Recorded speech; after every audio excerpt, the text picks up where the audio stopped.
Malade et piégé, mon mari a stoppé mes soins, exigeant des excuses à sa maîtresse. Il pensait me soumettre, mais j'avais un autre plan. 3 jours plus tard, mon avis de décès est arrivé avant mes excuses. J'étais gravement malade, ne tenant qu'à un fil.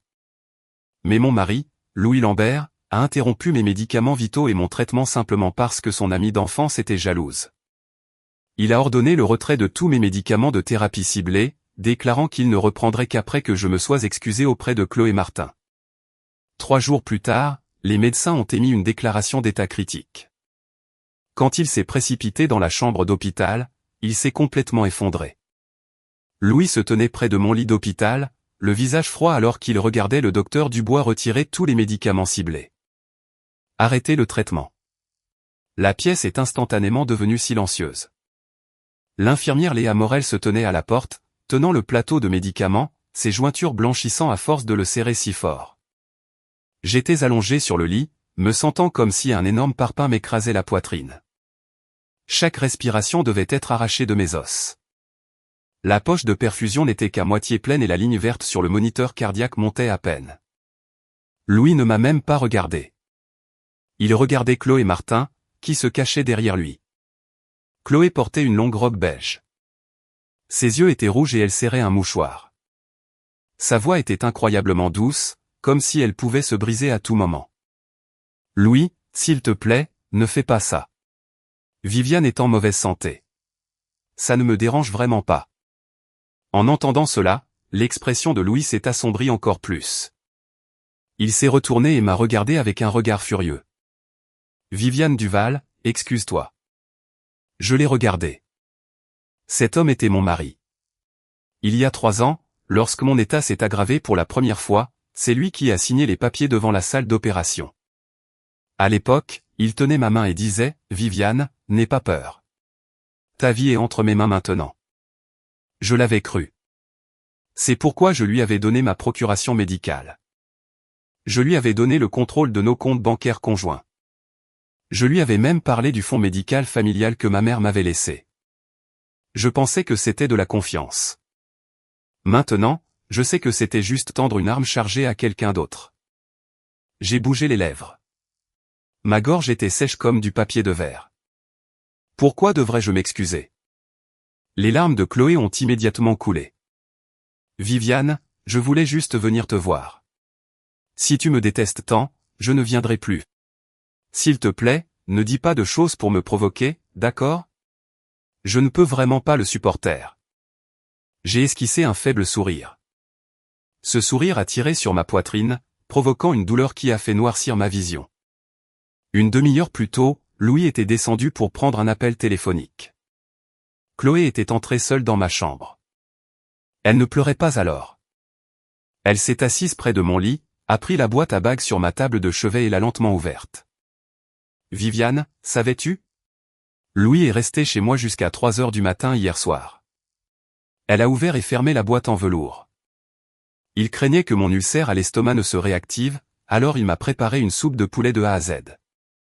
Tu es ici mourante et son premier réflexe est toujours de venir me réconforter.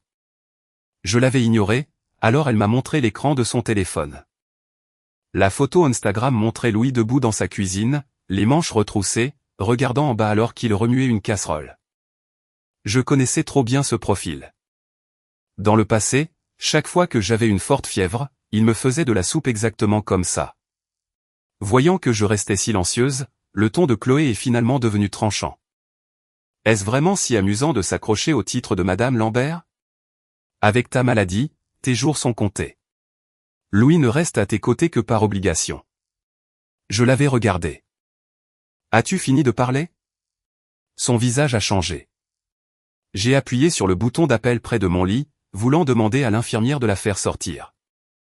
Mais soudain, elle a attrapé le verre d'eau sur ma table, a éclaboussé l'eau sur sa propre jupe et s'est jetée par terre. C'est exactement à ce moment-là que Louis est entré. Il a vu Chloé assise par terre, sa robe trempée, une égratignure rouge sur sa main à cause du verre, et son visage a instantanément changé. Viviane Duval. Ce cri était toute l'explication dont il avait besoin. Je lui ai dit que je ne l'avais pas poussée. Chloé a secoué la tête en pleurant. Louis, ne la blâme pas.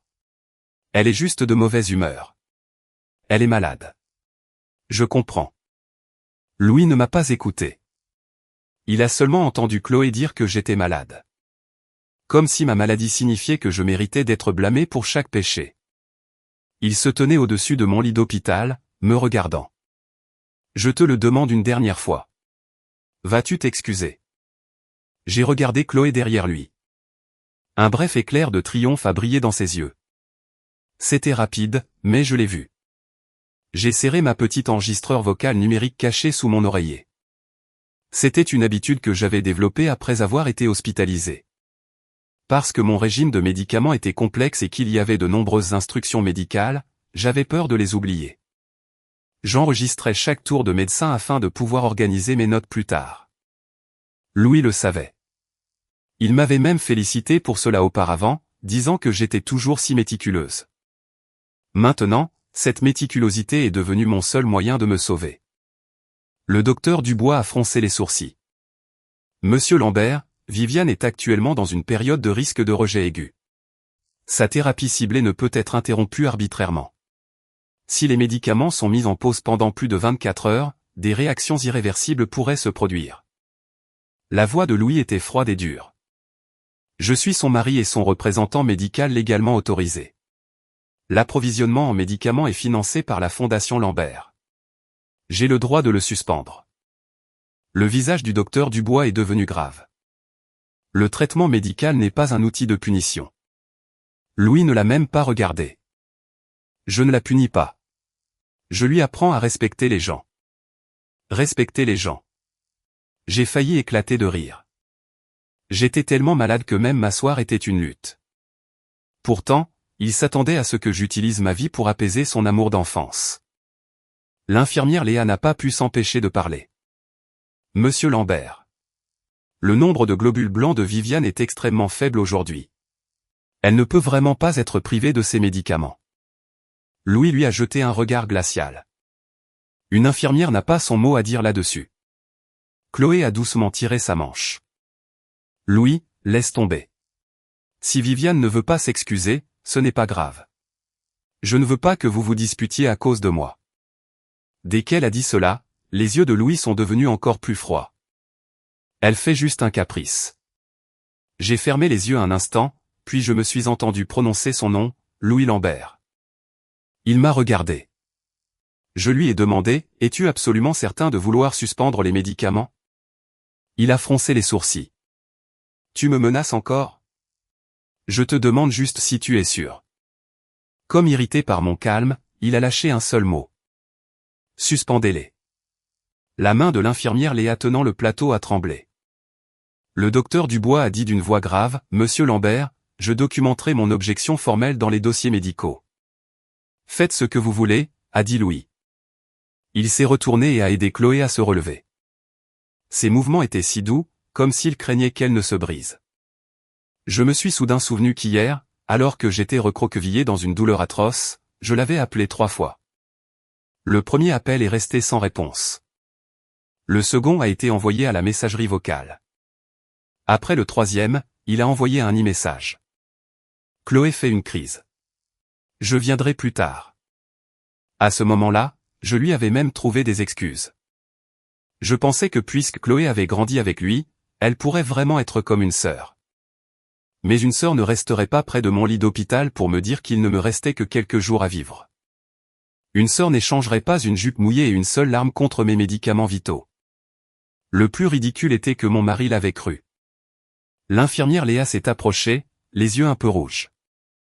Viviane. Elle voulait dire quelque chose, mais s'est retenue. J'ai baissé la voix.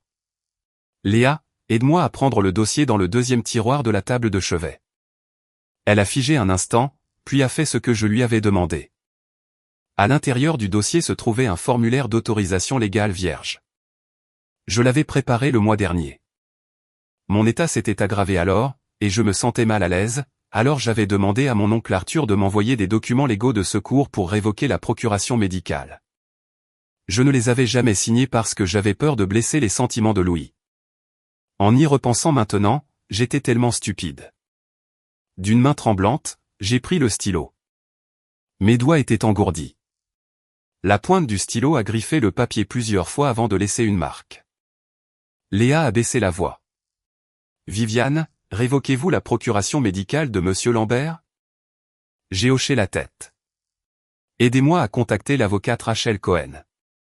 Léa a jeté un coup d'œil vers la porte. Louis n'était pas allé loin. Chloé était appuyée contre son épaule, ses épaules tremblant alors qu'elle pleurait. Je l'ai entendu demander, Louis, Viviane va-t-elle me détester encore plus maintenant? Louis a répondu, elle comprendra tôt ou tard. J'ai baissé les yeux et j'ai signé mon nom sur le formulaire de révocation. Viviane Duval. Les lettres étaient tordues, comme si elles avaient été gravées de force dans ma propre vie. Après avoir signé, j'ai également mis l'enregistreur vocal dans le dossier. Prenez ça aussi. Léa l'a pris, ses yeux rougissant instantanément. Je lui ai dit de ne pas pleurer. Elle a mordu sa lèvre et a hoché la tête. J'ai fixé le plafond, sentant les effets des analgésiques s'estomper lentement. La douleur dans mon corps a monté comme une marée. Je savais qu'à partir de ce moment, je ne pouvais plus attendre que quelqu'un me sauve. Louis ne le ferait pas. Il avait personnellement retiré les médicaments qui me maintenaient en vie. La première nuit après l'arrêt des médicaments, j'ai commencé à avoir de la fièvre. Ce n'était pas une fièvre normale. La chaleur semblait brûler de l'intérieur de mes os, brûlant couche par couche vers l'extérieur. Même la couverture qui touchait ma peau me faisait mal. Ma gorge était craquelée et avaler me faisait l'effet d'avaler des lames de rasoir. L'infirmière Léa venait me voir toutes les demi-heures. Elle échangeait secrètement mes compresses froides et prenait des photos des relevés de température. Viviane, il est 39,2 degrés Celsius. J'ai hoché la tête faiblement. Honnêtement, mon oui s'estompait. Mes oreilles bourdonnaient bruyamment comme un essaim d'insectes forant dans ma tête. Lorsque le docteur Dubois est venu pour sa ronde, son visage était grave. Il a regardé les derniers résultats de laboratoire, a jeté un coup d'œil à la porte, puis m'a regardé. J'ai soumis une objection écrite formelle au conseil d'administration de l'hôpital. Compte tenu de votre état actuel, la thérapie ciblée doit être reprise immédiatement. J'ai demandé, où est Louis? Le docteur Dubois a fait une pause. Monsieur Lambert a dit qu'il attendait vos excuses. J'ai laissé échapper un faible rire, qui s'est transformé en une toux violente qui m'a semblé déchirer la poitrine. Léa m'a rapidement soutenu. Le docteur Dubois a murmuré, Viviane, votre oncle a-t-il été contacté? J'ai réussi à hocher la tête. L'avocat est en route, a-t-il dit. Tant que les documents légaux ne prennent pas effet, nous ne pouvons pas faire grand-chose. Mais je ferai de mon mieux pour maintenir votre support vital de base. Support vital de base. Cela sonnait digne, mais cela signifiait vraiment juste me maintenir en vie à un fil. Après le retrait des médicaments ciblés, 2 hommes arrangés par Louis sont apparus devant le poste des infirmières. Nominalement, c'étaient des gardes du corps, mais en réalité, ils me surveillaient pour s'assurer que je ne contactais pas la presse ou ne me transférais pas dans un autre hôpital. Je n'ai jamais su qu'un mariage pouvait piéger une personne comme ça. Le lendemain matin, Chloé a posté sur Instagram. Léa ne voulait pas me le montrer, mais je lui ai demandé de me donner le téléphone. La photo montrait une main enveloppée dans un bandage. La légende disait, la gentillesse n'est pas une faiblesse. Je ne veux juste pas mettre les gens qui m'aiment dans une position difficile. J'espère que certaines personnes pourront apprendre à lâcher leur jalousie. En dessous, il y avait un flot de commentaires d'amis communs. Chloé est encore lésée. Certains patients ont des sautes d'humeur extrêmes, mais ils ne devraient pas simplement attaquer les gens. Louis doit avoir le cœur brisé. Il y avait aussi un commentaire de la mère de Louis, Éléonore Lambert. Elle a écrit, « Tu as assez souffert, Chloé. Je ferai en sorte que tu obtiennes justice. » J'ai regardé cette phrase pendant longtemps. Il s'est avéré que ce n'était pas seulement Louis. Toute la famille Lambert croyait que ma vie pouvait être utilisée comme garantie pour donner à Chloé Martin sa version tordue de la justice. À midi, Louis est arrivé. Il se tenait près du lit d'hôpital, une fatigue visible dans ses yeux. Ma fièvre était si forte que ma vision était dédoublée. Il a tendu la main pour toucher mon front. J'ai détourné la tête. Ses mains se sont arrêtées en l'air et son visage s'est assombri. « Combien de temps vas-tu faire ce caprice ?» Je n'avais pas la force de parler. Il a posé une déclaration d'excuses imprimée sur la table de chevet. Signe ça et envoie-le à Chloé. Je ferai reprendre les médicaments immédiatement. J'ai regardé le bout de papier. Il était écrit, moi, Viviane Duval, en raison d'une crise émotionnelle pendant ma maladie, j'ai soumis mademoiselle Chloé Martin à une humiliation verbale et à des violences physiques. Je présente par la présente mes excuses formelles. J'ai soudain trouvé toute la situation absurde. Louis, ma voix était si rauque qu'elle ne ressemblait pas à la mienne. Et si je ne le signe pas? Il m'a regardé. Tu ne risquerais pas ta propre vie juste par dépit. Oui, il était si confiant. Confiant que j'avais peur de mourir.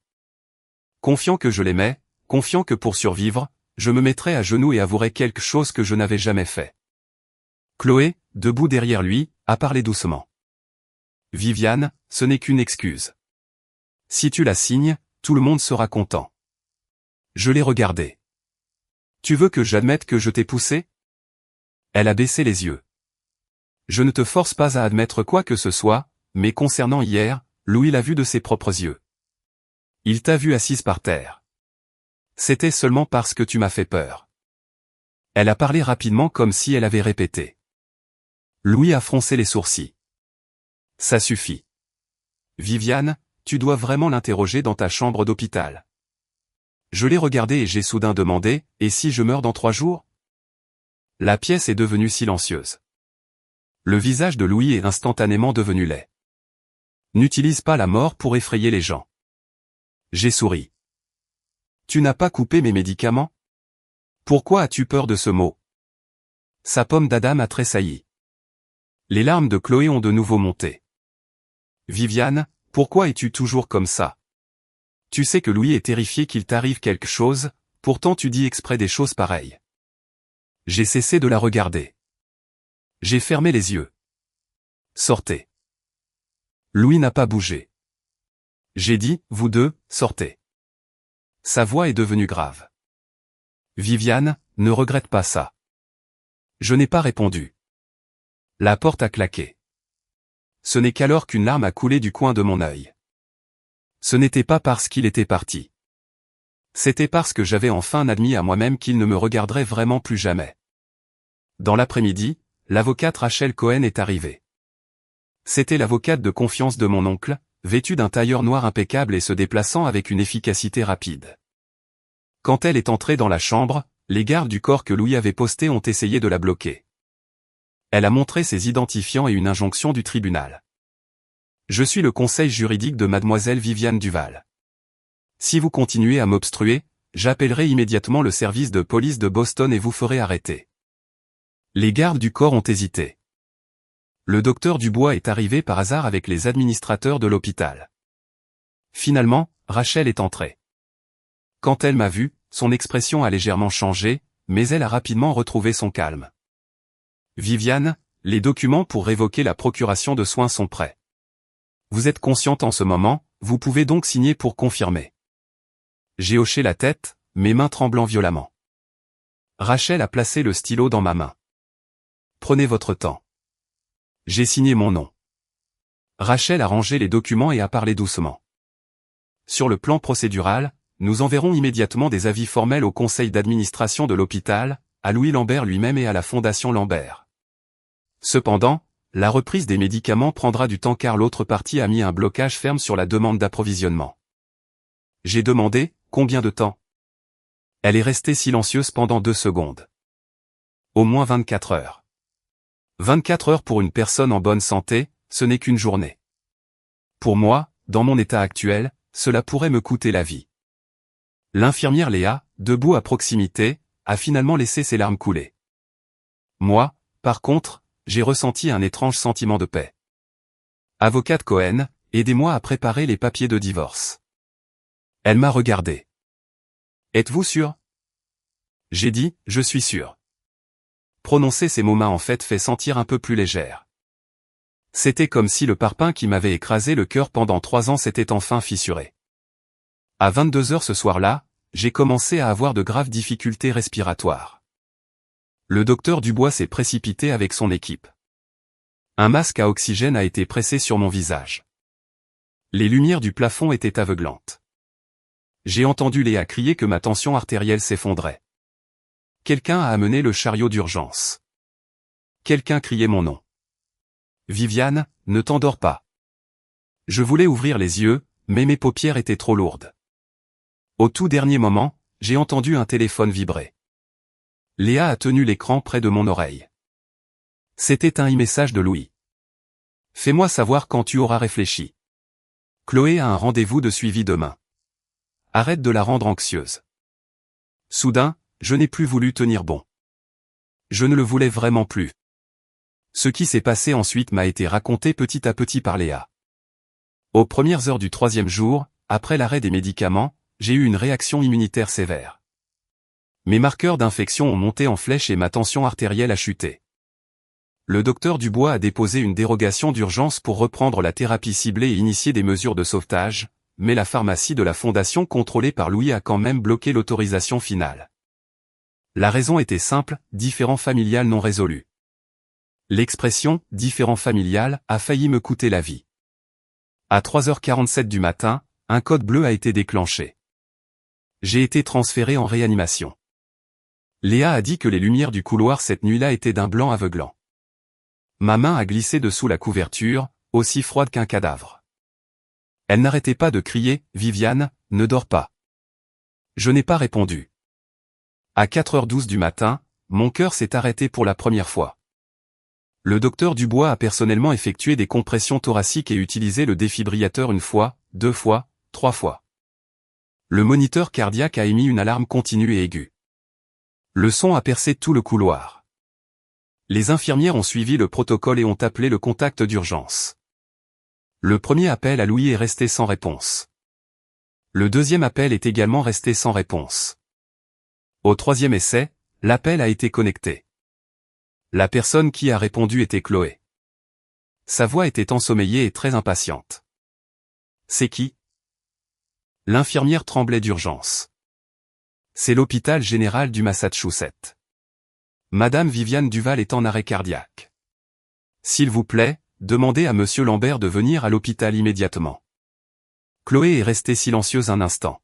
« Viviane fait encore un caprice ?» L'infirmière a figé. Son cœur s'est arrêté. Chloé a baissé la voix. Louis vient de s'endormir. Il est resté tard avec moi pour mon bilan de santé hier. Que votre hôpital applique d'abord les protocoles de réanimation. Arrêtez d'essayer de lui faire peur avec ce genre de choses. Le téléphone a raccroché. Quand Léa m'a raconté cette partie, ses yeux étaient injectés de sang de rage. Je jure que je voulais aller là-bas et la gifler. J'étais encore inconsciente à l'époque et je ne pouvais pas l'entendre. Mais plus tard, cet appel téléphonique a été automatiquement enregistré par le système de répartition de l'hôpital et est devenu une preuve irréfutable. À 4h29 du matin, le docteur Dubois a signé la première déclaration d'état critique. À 4h36 du matin, mon cœur s'est arrêté pour la deuxième fois. Devant la salle de réanimation, mon oncle Arthur est enfin arrivé. L'homme d'une 50aine d'années avait les cheveux en bataille et sa chemise était mal boutonnée. En regardant la lumière rouge au-dessus des portes de la réanimation, il pouvait à peine tenir debout. Rachel l'a soutenu et a remis les documents de révocation à l'administration de l'hôpital. Mademoiselle Viviane Duval a officiellement révoqué la procuration médicale de Louis Lambert. Monsieur Arthur est le nouveau représentant autorisé. Veuillez reprendre immédiatement tous les traitements vitaux nécessaires. L'hôpital a finalement donné le feu vert, mais les médicaments étaient toujours en route. Pendant cette demi-heure, ma vie a été littéralement ramenée dans ma poitrine, compression, par le docteur Dubois et l'équipe de traumatologie. À 5h03 du matin, les médecins ont émis l'avis formel d'état terminal imminent. Ce n'était pas une ligne dramatique et légère d'une émission de télévision. C'était un morceau de papier physique. Il portait mon nom, mon âge, mon état, les détails de la réanimation et les mots « signes vitaux extrêmement instables ». Le patient est entré dans les protocoles de fin de vie. Léa a dit que c'est exactement à ce moment-là que Louis s'est précipité à l'hôpital. Il portait le même pardessus noir que la veille. Ses cheveux en désordre, son visage portant l'épuisement de quelqu'un qui venait d'être réveillé. Chloé courait derrière lui, les yeux rouges. « Louis, ne panique pas, Viviane pourrait juste. » Avant qu'elle ne puisse finir, le docteur Dubois est sorti de la réanimation et a poussé ce morceau de papier directement dans la poitrine de Louis. Monsieur Lambert, parce que les médicaments critiques ont été retenus, l'état de mademoiselle Viviane Duval s'est rapidement détérioré. Son cœur vient de s'arrêter pour la deuxième fois. La couleur a entièrement disparu du visage de Louis. Qu'est-ce que vous avez dit? Le docteur Dubois l'a regardé. Nous venons d'émettre l'avis d'état terminal. Louis avait l'air de ne pas comprendre les mots. Il a tendu la main pour prendre le papier, le serrant si fort qu'il s'est froissé. État terminal. Elle me parlait encore hier. Comment pourrait-elle? La voix du docteur Dubois a tremblé d'une fureur contenue. Je vous ai prévenu que la thérapie ciblée ne pouvait pas être arrêtée. Les infirmières vous ont prévenu. Viviane elle-même vous a demandé si vous étiez absolument certain de vouloir la retirer. Les lèvres de Louis ont tremblé. Je voulais juste qu'elle s'excuse. Le docteur Dubois a laissé échapper un rire froid. Utiliser le retrait de médicaments pour forcer des excuses d'un patient gravement malade. Et maintenant, vous vous tenez ici et me dites que vous vouliez juste des excuses. Le visage de Chloé a changé. Elle a reculé d'un pas. Louis, je ne savais pas que ce serait si grave. Je pensais que Viviane était juste têtue. Louis ne l'a pas regardé. Il fixait droit devant les portes de la réanimation. Léa a dit qu'à ce moment-là, il ressemblait à un homme se réveillant d'un long rêve, mais il s'est réveillé trop tard. À l'intérieur de la pièce, le moniteur cardiaque a de nouveau affiché une ligne plate. Louis s'est précipité mais a été bloqué par les infirmières. Laissez-moi entrer. Sa voix était si rauque qu'elle ne semblait pas humaine. Je suis son mari. Laissez-moi entrer. Rachel Cohen, debout à proximité, a parlé froidement. Monsieur Lambert, il y a 20 minutes, vous n'êtes plus le représentant médical de Viviane Duval. Louis a tourné la tête brusquement. Qu'avez-vous dit? Rachel lui a tendu le dossier juridique. Elle a révoqué votre autorisation. Il a figé. Chloé a murmuré. Louis, ne vous inquiétez pas de ces documents en ce moment. Louis s'est soudainement retourné et a repoussé sa main. Chloé a trébuché en arrière, choquée. Louis. Il ne l'a pas regardé. Il a juste fixé le dossier de révocation. Ses yeux sont devenus lentement injectés de sang. Au bas du document se trouvait ma signature tordue. Les genoux de Louis ont soudainement cédé. Il est tombé à genoux juste devant les portes de la réanimation. Serrant toujours l'avis de décès dans sa main, il a murmuré, « Impossible. Viviane ne mourra pas. Elle ne me quitterait pas vraiment. » Personne ne lui a répondu. La lumière au-dessus de la salle de réanimation est restée allumée. Je ne sais pas combien de temps j'ai sombré dans cette obscurité. Je me souviens seulement qu'à un certain moment, une voix de très, très loin m'a appelé. « Viviane Duval, reviens. » Cette voix n'était pas celle de Louis. C'était la mienne. Je me suis dit, ne meurs pas. Tu n'as pas encore divorcé. Tu ne les as pas encore fait payer. Tu ne peux pas mourir le jour même où il regrette enfin. Quand je me suis réveillé, j'avais un tube dans la gorge. Tout ce que je pouvais voir était une lumière blanche floue, et dans mes oreilles, il y avait le bourdonnement régulier et sourd du moniteur cardiaque. Je ne pouvais pas bouger. Tout mon corps me semblait avoir été démonté et hâtivement recousu. Léa a été la première à remarquer que j'avais ouvert les yeux. Elle a couvert sa bouche, des larmes débordant immédiatement. Viviane est réveillée. Médecins et infirmières ont afflué. Quelqu'un a braqué une lumière dans mes pupilles. Quelqu'un a vérifié les moniteurs. Le docteur Dubois se tenait près du lit, une profonde fatigue évidente dans ses yeux. Viviane, m'entendez-vous? Clignez une fois si vous m'entendez. J'ai cligné des yeux. Il a laissé échapper un soupir de soulagement massif. Vous avez survécu. En entendant les mots, vous avez survécu, tombés dans mes oreilles, j'ai soudainement eu envie de pleurer, mais je n'ai pas pu. Avant que les larmes ne puissent même se former, la pression du masque à oxygène m'a fait mal au visage. 3 jours plus tard, j'ai été transféré de la réanimation à une chambre d'isolement privée. C'est alors que j'ai appris de Léa que Louis était resté à genoux devant la salle de réanimation pendant 4 heures. Lorsque les médicaments sont enfin arrivés, il a failli en venir aux mains avec le directeur de la pharmacie. Le docteur Dubois lui a fait signer une dérogation supplémentaire, confirmant que la suspension initiale des médicaments était uniquement sa décision personnelle. Quand il l'a signé, sa main a tremblé de manière incontrôlable. Après avoir entendu tout cela, je n'ai posé qu'une question. Où est-il maintenant? Léa a dit, juste devant la porte. Je me suis tourné pour regarder à travers la vitre de la chambre d'isolement. Louis était là. Je ne l'avais pas vu depuis 3 jours, et il semblait avoir vieilli de 10 ans. Une barbe couvrait sa mâchoire. Des cernes lui cernaient les yeux, et sa chemise était incroyablement froissée. Quand il a vu que j'étais réveillé, ses yeux se sont instantanément illuminés. Il a levé la main pour frapper à la vitre. Viviane. Je ne pouvais pas entendre sa voix à travers la lourde porte, mais j'ai lu sur ses lèvres. J'ai fermé les yeux et leur ai dit de le renvoyer.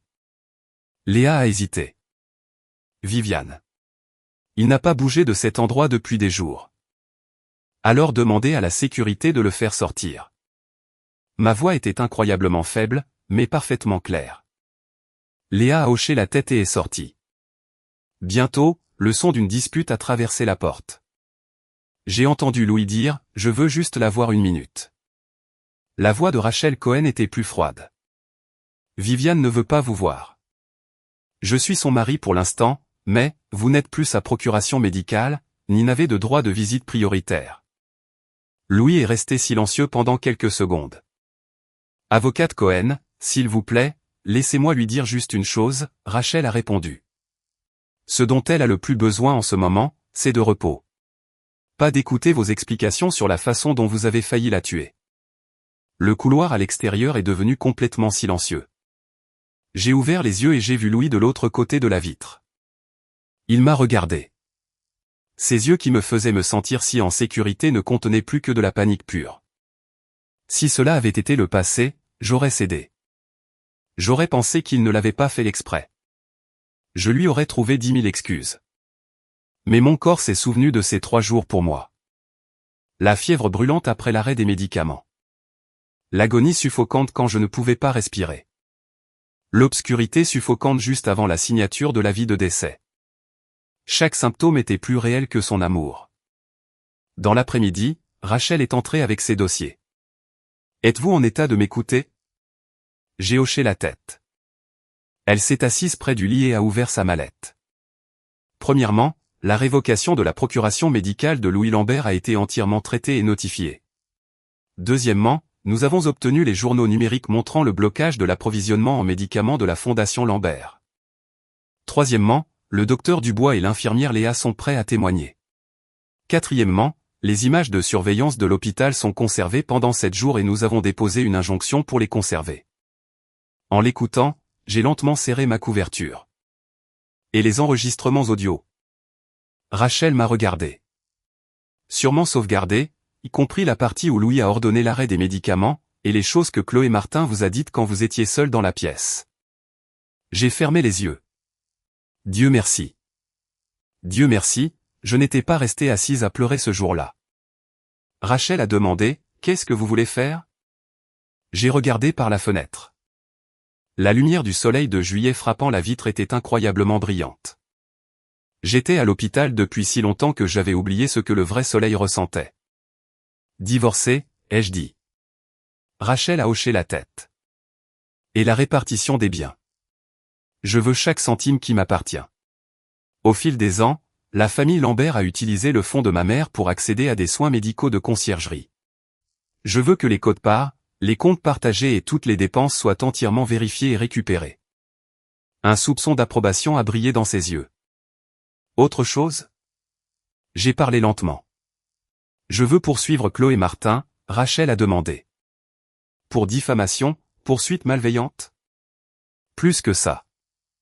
Je l'ai regardée. Elle a secrètement accédé à mes dossiers médicaux.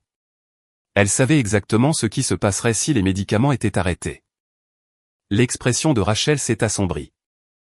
Avez-vous une preuve de cela? Elle m'a dit quelque chose dans la chambre d'hôpital plus tôt. Je me suis remémoré le jour où Chloé était assise près de mon lit, jouant légèrement avec ma boîte à bagues.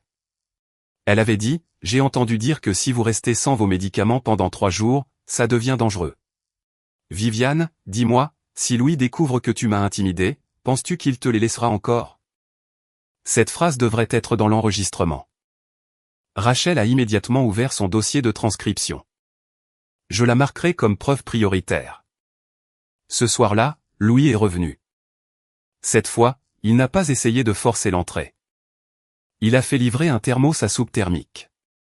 Léa l'a apporté, l'air un peu gêné. Monsieur Lambert a dit qu'il avait fait la soupe lui-même. J'ai fixé ce thermos argenté. C'était la même marque qu'il y a 3 ans. Après ma première série de chimiothérapie, je ne pouvais rien garder. Il utilisait ce thermos pour m'apporter de la soupe. À l'époque, si je réussissais à prendre juste une bouchée, il souriait. Il me disait, tant que tu es prête à manger, je cuisinerai pour toi tous les jours. Et il l'a fait pendant un temps. Puis Chloé est revenue aux États-Unis. Son temps a commencé à être fragmenté. Ce soir, il doit accompagner Chloé à son bilan de santé. Demain, il doit aider Chloé à déménager. Le lendemain, Chloé est déprimée. Ma soupe maison s'est transformée en repas nutritif livré par les aides-soignants de l'hôpital. Tandis que le fil Instagram de Chloé se remplissait de photos de lui cuisinant dans sa cuisine, j'ai détourné le regard. Jetez-la, Léa a figé. Viviane, ai-je dit. À partir d'aujourd'hui, rien de ce que Louis Lambert envoie n'est autorisé à passer la porte de ma chambre. Louis m'a entendu de l'extérieur. Son visage a perdu toute couleur. Viviane. Je ne l'ai pas regardé. J'ai pris le projet d'accord de divorce sur ma table de chevet. Rachel m'avait demandé si je voulais attendre d'être plus forte pour le lire. Je lui ai dit non. Certains liens doivent être rompus tôt pour que la blessure puisse guérir correctement. J'ai tourné la dernière page. Accord de dissolution du mariage. Mon nom y était déjà imprimé. La ligne pour Louis Lambert était toujours vide. J'ai fixé cet espace vide. Pour la première fois, ça ne faisait pas mal. Je ne ressentais qu'un immense sentiment de soulagement. Chloé Martin est venue me voir le 5e jour après mon réveil. Ce jour-là, l'hôpital avait organisé une réunion de révision interne. Nominalement, c'était pour clarifier les litiges procéduraux concernant la suspension des médicaments. En réalité, la famille Lambert voulait étouffer le scandale. La salle de conférence était bondée. Administrateur de l'hôpital, Dr Dubois, Rachel Cohen, Louis, sa mère, Éléonore, et Chloé. J'étais assise dans un fauteuil roulant, une épaisse couverture drapée sur mes genoux. Quand Léa m'a fait entrer, tout le monde est resté complètement silencieux. Éléonore a été la première à parler. Viviane, tu as à peine récupéré. Pourquoi t'infliger tout ça? Nous sommes une famille. Quels que soient nos problèmes, nous pouvons les résoudre en privé. Je l'ai regardé. Quand vous avez coupé mes médicaments, vous ne m'avez pas traité comme une famille. Le visage d'Éléonore s'est raidi. Louis s'est levé et a essayé de venir m'aider. J'ai levé la main pour le bloquer. Pas besoin. Sa main est restée en l'air, un éclair de profonde douleur dans ses yeux. Chloé a immédiatement baissé les yeux, agissant terrifiée par ma froideur. Viviane, s'il te plaît, ne sois pas en colère. Je suis venu aujourd'hui pour clarifier les choses. Je ne voulais vraiment pas de mal ce jour-là. Pendant qu'elle parlait, des larmes ont commencé à couler. Quelqu'un dans la pièce lui a tendu un mouchoir. Elle l'a pris, sa voix étranglée par les sanglots. J'admets que je n'aurais pas dû dire ces choses dans ta chambre qui ont conduit à ton malentendu. Mais tu étais si instable émotionnellement. Tu m'as jeté un verre. J'étais vraiment terrifié. Louis a froncé les sourcils. Chloé. Il semblait vouloir qu'elle arrête de parler, mais Chloé a seulement pleuré plus fort. Je sais que tu me blâmes maintenant, mais je souffre aussi. Je n'ai pas pu dormir pendant des jours. Mes ulcères d'estomac ont récidivé à plusieurs reprises. Louis te garde à l'hôpital, et je ne me suis pas plainte une seule fois. Je veux juste que les choses soient justes. Je l'ai regardée. Vraiment impressionnant. Elle parvenait toujours à se placer dans la position de la victime ultime. Même quand j'ai failli mourir, elle pouvait pleurer comme si elle avait subi une injustice monumentale. Éléonore lui a tapoté le dos avec sympathie. Chut, Chloé, ne pleure pas. Puis elle s'est tournée vers moi. Viviane, regarde l'état de Chloé. Vas-tu vraiment continuer à la pousser? J'ai demandé, qu'est-ce que je la pousse à faire exactement? Le ton d'Éléonore est devenu mécontent. N'es-tu pas assise ici bien vivante? Pendant ce temps, vous avez complètement ruiné la réputation de Chloé. Bien vivante. Quand ces 3 mots sont sortis de sa bouche, mes doigts sont devenus glacés. J'ai levé les yeux vers Louis. Un éclair de profonde gêne a traversé son visage. Maman, arrête de parler. Mais Éléonore ne pensait pas avoir tort. Ai-je dit quelque chose de mal? Viviane, tu es malade. Sais-tu combien d'efforts Louis a dépensé pour toi ces dernières années? Chloé a subi un petit grief et il t'a juste demandé de t'excuser. C'est toi qui as tout exagéré à ce point. J'ai hoché la tête lentement. Je vois. À vos yeux, ma vie réelle ne vaut pas autant que sa légère affliction. La salle de conférence est redevenue silencieuse. Rachel a connecté son ordinateur portable au projecteur. Puisque tout le monde est là, passons en revue la première pièce à conviction. Le grand écran s'est allumé. J'ai levé la main, lui faisant signe d'appuyer sur lecture. L'enregistrement a commencé par le faible bip rythmique des moniteurs d'hôpital. Puis une voix est apparue. Viviane, savais-tu? Louis est resté chez moi jusqu'à 3 heures du matin hier soir. Plusieurs personnes dans la pièce ont changé d'expression. La tête de Chloé s'est levée. Qu'est-ce que c'est que ça? Personne ne lui a répondu. L'enregistrement a continué. Avec ta maladie, tes jours sont comptés. Louis ne reste à tes côtés que par obligation. Louis a figé complètement. Il a regardé Chloé. Le visage de Chloé est devenu livide. Non, Louis. Ce n'est pas ce que je voulais dire à l'époque. Sur la bande, ma voix semblait incroyablement faible. As-tu fini de parler? Puis il y a eu le son du bouton d'appel. Puis le fracas d'un verre qui se brise. Et puis les pleurs soudainement amplifiés et théâtraux de Chloé. Viviane, pourquoi m'as-tu poussé? Rachel a mis l'audio en pause. La pièce était d'un silence de mort. J'ai regardé Éléonore. C'est ça l'affliction que vous avez mentionnée? Éléonore a ouvert la bouche, mais aucun mot n'est sorti. Chloé a paniqué. L'audio peut être édité. Viviane, tu avais tout planifié depuis le début, n'est-ce pas? Tu veux juste me piéger. Je l'ai regardé. J'enregistre chaque consultation médicale pendant mon hospitalisation. Tu ne le savais pas? Son visage est devenu plus pâle. Louis a finalement parlé. Chloé, as-tu vraiment dit ces choses ce jour-là? Les larmes de Chloé ont coulé encore plus vite. J'étais juste tellement bouleversé, Louis. Je t'ai aimé pendant tant d'années, te regardant t'épuiser pour elle. Mon cœur se brisait pour toi. Est-ce un crime de parler sous le coup de la colère? Elle a essayé de ramener la conversation à leur histoire émotionnelle, mais cette fois Louis ne s'est pas précipité pour la défendre. Ses yeux étaient rouges, sa voix est devenue basse. Alors, elle ne t'a pas jeté le verre? Chloé a mordu sa lèvre. Je ne me souviens pas. J'ai souri. Ce n'est pas grave si tu ne te souviens pas. J'ai regardé Rachel. Diffuser les images de surveillance. Chloé s'est brusquement levée. Pourquoi y a-t-il des caméras dans les chambres d'hôpital? C'est une invasion de la vie privée, Rachel a répondu calmement. Il n'y a pas de caméra à l'intérieur des chambres, mais il y en a une dans le couloir juste à l'extérieur. Elle a capturé votre comportement en entrant et en sortant de la pièce, et le reflet sur la porte vitrée a capturé vos mouvements juste avant que vous ne vous retrouviez par terre. Tout le sang a disparu du visage de Chloé. Maman, ai-je eu tort? Elle a l'énergie d'engager un avocat et de faire une crise au gala de la fondation, mais pas l'énergie de rentrer à la maison pour le dîner. Je n'ai pas répondu. Léa m'avait accompagné. Debout derrière moi, elle a poussé mon fauteuil roulant jusqu'au bord de la table à manger. Les proches de Louis ont commencé à essayer de me raisonner tour à tour. La tante a dit, Viviane, mari et femme ne devraient pas garder de rancune du jour au lendemain. Louis était juste momentanément confus. L'oncle a ajouté, c'est un homme pris entre deux femmes. C'est difficile de gérer les choses parfaitement. Une jeune cousine a marmonné à voix basse, d'ailleurs, Chloé ne t'a pas vraiment tué. Je l'ai regardé. Alors, ce n'est un problème grave que si je suis morte dans un cercueil, elle a reculé. Éléonore a claqué sa main sur la table. Viviane Duval, arrête d'être si impitoyable. Louis a froncé les sourcils.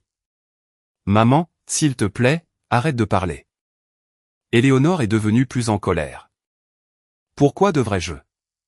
Regarde comment elle a ruiné la réputation de la famille Lambert. Tout le monde dehors dit que tu as failli tuer ta femme pour Chloé, et tu la défends encore. Je l'ai calmement corrigé. Pas failli tuer, tentative de meurtre. L'expression de toute la table a changé. Louis a serré les poings. Viviane, je sais que tu me détestes. Punis-moi comme tu veux, mais ne joue pas avec ta santé par dépit. Je l'ai regardé et j'ai soudain trouvé ça hilarant. Louis Lambert, quand tu as retiré mes médicaments, as-tu déjà envisagé de laisser ma vie en dehors de ça? Toute la couleur a instantanément disparu de son visage. Chaque voix dans la pièce s'est éteinte. J'ai sorti une pile de documents de mon sac. Je suis ici pour percevoir une dette.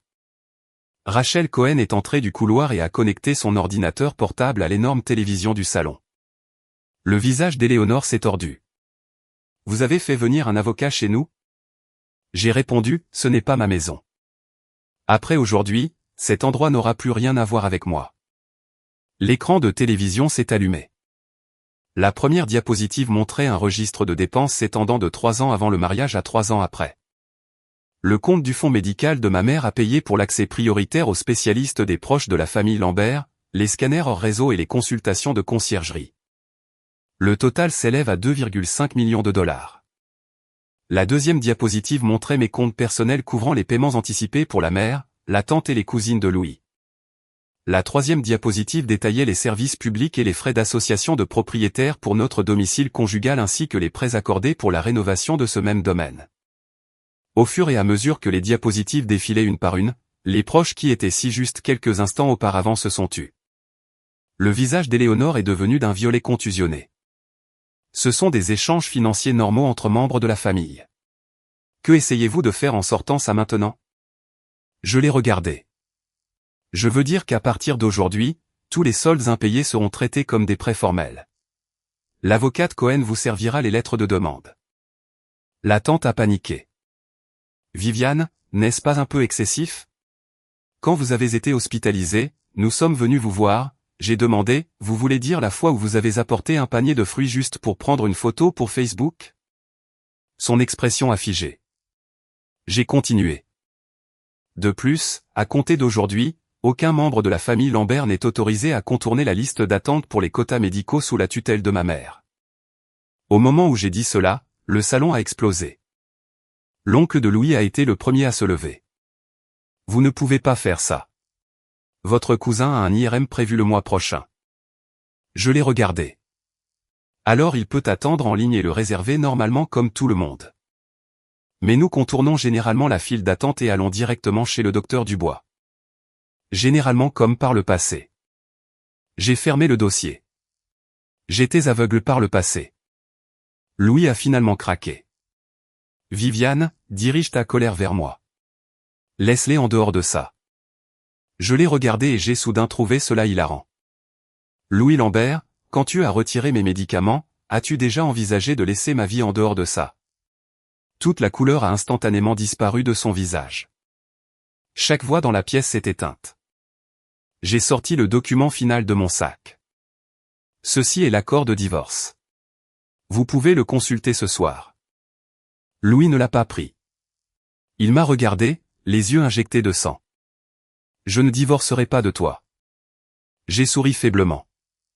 Alors nous irons au tribunal. Éléonore tremblait de rage.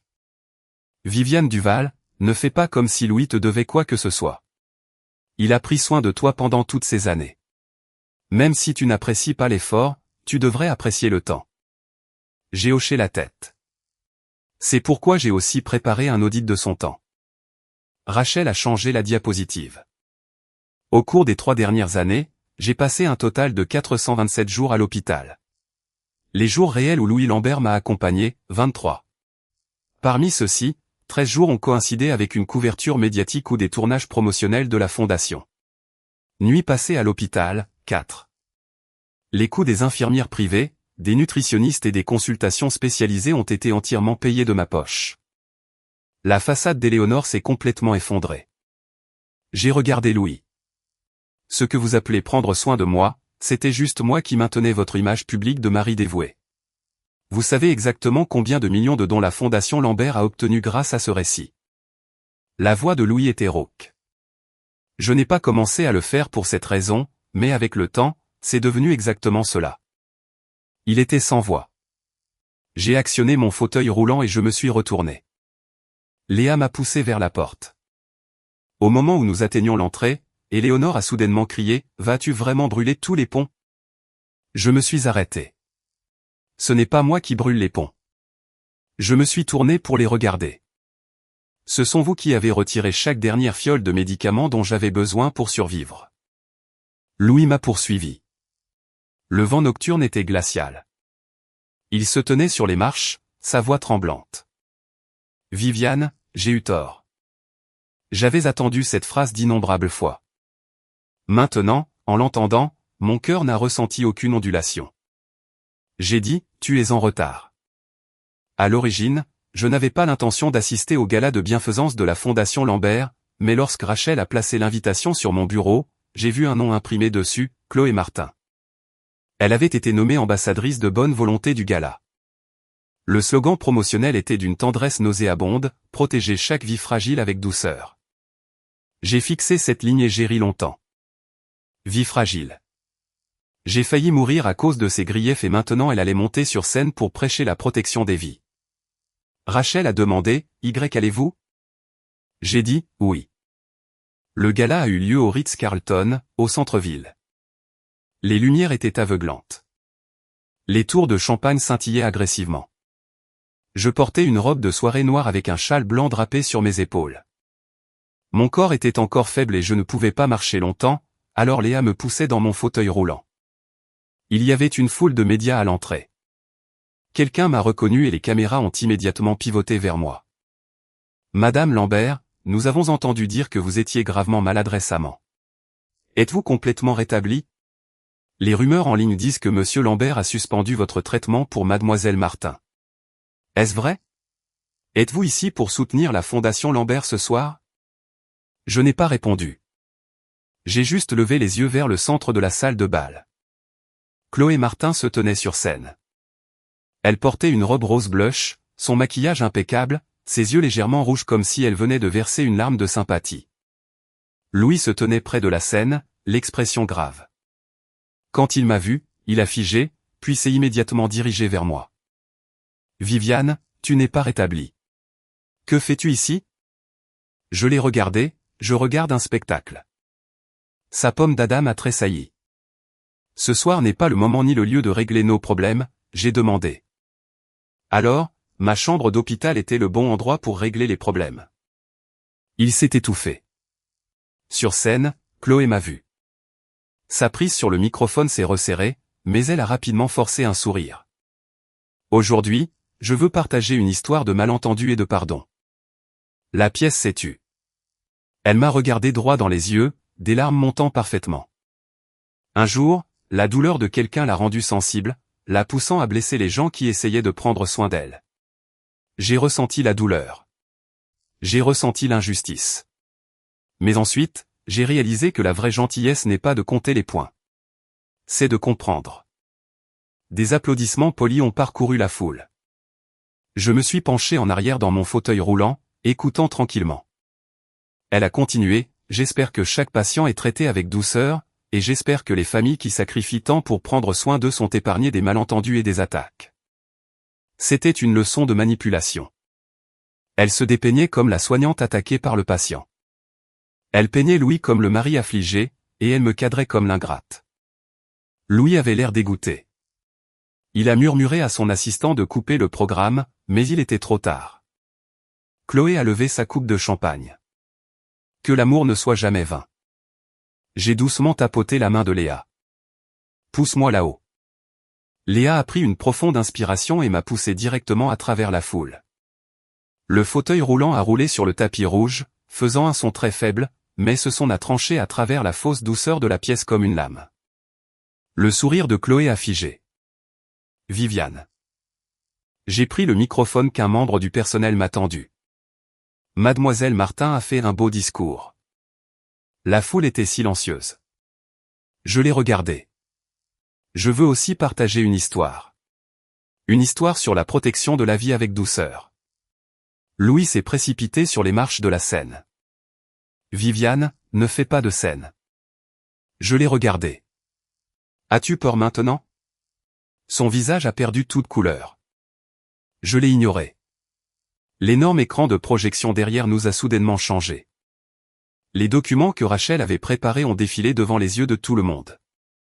La première diapositive, la page de garde de mon dossier médical. Nom, Viviane Duval. Diagnostic, trouble auto-immun rare, exacerbation aiguë. La deuxième diapositive, l'objection médicale manuscrite du docteur Dubois. Le patient nécessite une thérapie ciblée continue. L'interruption présente une menace imminente pour la vie. La troisième diapositive, le journal de suspension des médicaments. Autorisé par Louis Lambert. Raison de la suspension, mandat familial. Le traitement reprendra après que le patient aura présenté des excuses formelles. La salle de bal a éclaté dans le chaos. Les gens haletaient.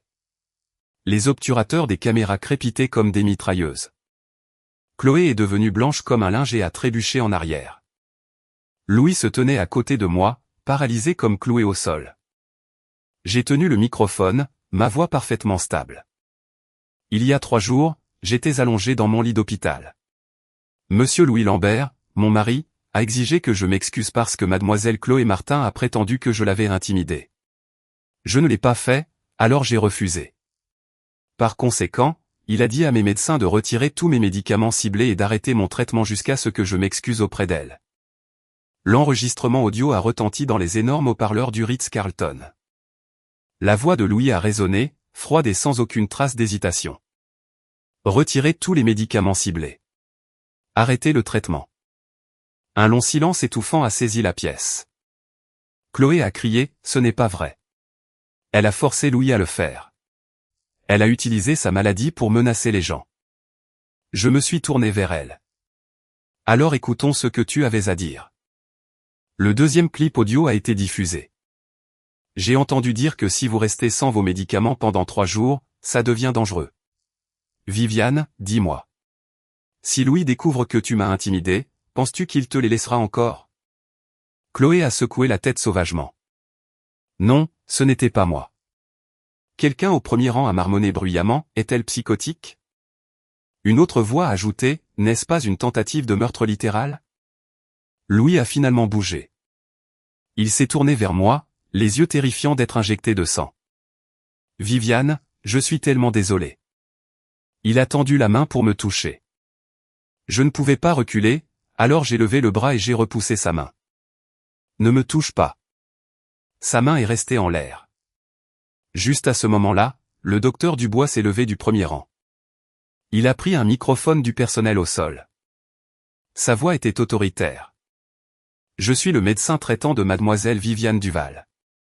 Je peux témoigner formellement que pendant la suspension, l'équipe médicale a explicitement et à plusieurs reprises informé monsieur Lambert des risques mortels.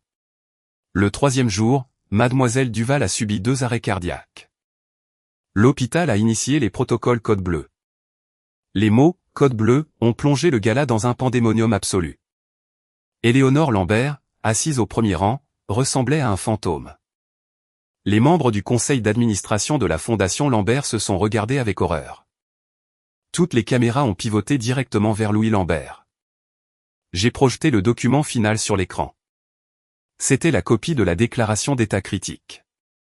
Texte noir sur papier blanc, mon nom clairement imprimé en haut. J'ai dit, je ne suis pas venu ici aujourd'hui pour la sympathie. Je suis venu dire à tout le monde qu'un patient n'est pas une monnaie d'échange. Le mariage ne donne à personne le droit de retirer mes médicaments vitaux. Je me suis tourné vers Louis. Monsieur Lambert, je vous ai déjà donné l'accord de divorce. Si vous ne le signez pas, je vous verrai au tribunal. Sur ce, j'ai laissé tomber le microphone. Léa m'a fait sortir de scène en fauteuil roulant. Derrière moi, Chloé sanglotait, criant le nom de Louis. Louis, tu dois m'expliquer. Louis ne s'est pas dirigé vers elle.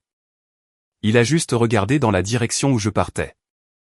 Comme s'il avait enfin compris que ce qu'il avait jeté n'était pas une femme qui l'attendrait toujours, mais une personne qui avait autrefois été vraiment prête à mettre sa vie entre ses mains. Après le gala, le scandale a éclaté complètement. Les vidéos sont devenues virales en ligne. Le mari coupe les médicaments de sa femme mourante pour son amour d'enfance, a dominé les classements des tendances. Le site web de la Fondation Lambert a planté. L'hôpital général du Massachusetts a publié un rapport d'enquête formel confirmant que des facteurs non médicaux avaient interféré avec la chaîne d'approvisionnement pharmaceutique, entraînant des suspensions en attendant une enquête plus approfondie. Les comptes de médias sociaux de Chloé Martin ont été tellement inondés de haine qu'elle a dû désactiver les commentaires. Louis m'a appelé 78 fois. Je n'ai répondu à aucune. Il a envoyé des SMS. Viviane, il faut qu'on parle. Je sais que j'ai eu tort. Comment va ta santé? Prends-tu tes médicaments à temps? Je suis allé à l'hôpital pour te voir, mais ils ne m'ont pas laissé entrer. S'il te plaît, ne me confie pas juste aux avocats. D'accord. Le dernier SMS a été envoyé à 3 heures du matin. J'ai fait un cauchemar que tu étais morte. J'ai regardé l'écran et je n'ai pas répondu. J'ai fait des captures d'écran de chaque message, les ai transmis à Rachel et les ai archivés. Non pas parce que je m'en souciais encore, mais parce que des gens comme Louis Lambert refusaient d'admettre qu'ils avaient perdu le contrôle jusqu'à la toute dernière seconde.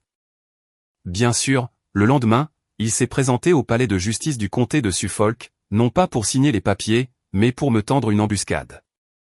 Ma santé était légèrement meilleure ce jour-là. Je pouvais faire quelques pas avec un déambulateur.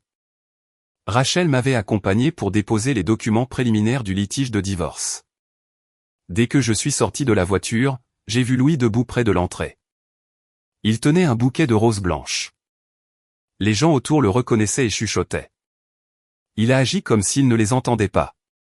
Quand il m'a vu, il s'est immédiatement approché. Viviane. Je me suis arrêté. Écartez-vous. Il m'a offert les fleurs. C'était toujours tes préférés. J'ai regardé le bouquet. C'était vrai. J'aimais les roses blanches. La première fois que Louis m'a demandé en mariage, c'était dans un champ de roses blanches.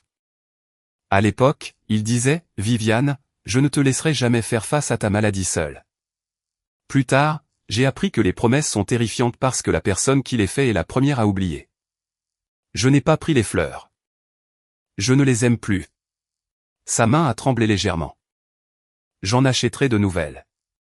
Tout ce que tu aimes maintenant, je vais tout réapprendre. J'ai trouvé ça pathétique. Louis, je ne suis pas un examen universitaire que tu as raté. Tu ne peux pas juste étudier à nouveau et passer un examen de rattrapage. Ses yeux se sont remplis de larmes. Alors qu'est-ce que tu veux que je fasse? Dis-moi, qu'est-ce que je dois faire pour que tu me pardonnes? Signe les papiers. Il a figé. Tout sauf ça. J'ai ri. Alors nous n'avons rien à nous dire. Je l'ai contourné et me suis dirigé vers les portes. Soudain, il m'a attrapé le poignet par derrière. Il ne l'a pas serré fort, mais mon corps a instinctivement ressenti une douleur. Léa s'est immédiatement interposée entre nous. Monsieur Lambert, lâchez-la. Louis a lâché comme s'il avait été brûlé. Il a vu les marques rouges que ses doigts avaient laissées sur mon poignet, et son visage est devenu encore plus pâle. Je suis désolé. Je ne l'ai pas fait exprès. J'ai baissé les yeux vers la marque. Tu ne le fais jamais exprès. Arrêter mes médicaments n'était pas fait exprès. La croire plutôt que moi n'était pas fait exprès. Exiger que je m'excuse n'était pas fait exprès. Faillir me tuer n'était pas fait exprès. Mais à chaque fois que les dégâts tombent sur mon corps, t'ont pas fait exprès et diminue-t-il la douleur? Rachel s'est placée devant lui. Monsieur Lambert, Mademoiselle Duval a déjà intenté une action en justice. Refuser un divorce à l'amiable n'arrêtera pas le processus légal. Louis l'a regardé froidement. C'est entre elle et moi. Rachel a répondu calmement. Au moment où vous avez utilisé son traitement médical comme tactique de négociation, ce n'était plus un simple différend conjugal. La poitrine de Louis se soulevait. Il m'a regardé. Viviane, vas-tu vraiment pousser les choses aussi loin? J'ai hoché la tête. Oui. Sa voix est devenue rauque. Je ne signerai pas. J'ai dit, même si tu ne le fais pas, nous divorçons. Les gens entraient et sortaient du palais de justice. Certains avaient leur téléphone pour enregistrer secrètement. Louis a finalement réalisé où il se tenait. Il a baissé la voix. Rentrons à la maison et parlons. Je l'ai regardé. Je n'ai plus de maison avec toi. Les mots l'ont frappé comme un coup physique. Juste à ce moment-là, mon téléphone a sonné. Numéro inconnu. J'ai répondu et la voix murmurante de Chloé est passée. Viviane Duval, tu penses que tu as gagné? J'ai mis le haut-parleur. Rachel a immédiatement tapé sur son téléphone pour enregistrer. Chloé a continué, tu embarrasses Louis en ce moment. Il ne te flatte que par culpabilité. Une fois que ça se sera calmé, il reviendra toujours vers moi. Je n'ai rien dit. Elle a ricané. Regarde-toi, une invalide malade. Combien de temps peux-tu même vivre sans lui? Tes médicaments, ton accès à l'hôpital, ta réputation. Lequel de ces éléments ne dépendait pas de la famille Lambert? L'expression de Louis a radicalement changé. Chloé. La ligne est devenue silencieuse. Chloé ne s'attendait clairement pas à ce qu'il soit juste à côté de moi, mais elle s'est vite rétablie avec un rire. Louis, tu es là aussi. Parfait. Tu as besoin d'entendre ça clairement. Viviane ne veut pas divorcer. Elle veut juste te forcer à baisser la tête. Les femmes comme elles sont les meilleures pour jouer la victime. J'ai regardé Louis. Son visage devenait de plus en plus laid. J'ai parlé dans le téléphone. Chloé, oses-tu répéter ce que tu as dit à propos d'arrêter mes médicaments? Elle a ricané. Pourquoi n'oserais-je pas? Louis est celui qui a donné l'ordre. Je n'ai rien signé. Même si tu mourais, personne ne pourrait me le reprocher. Les pupilles de Louis se sont contractées violemment.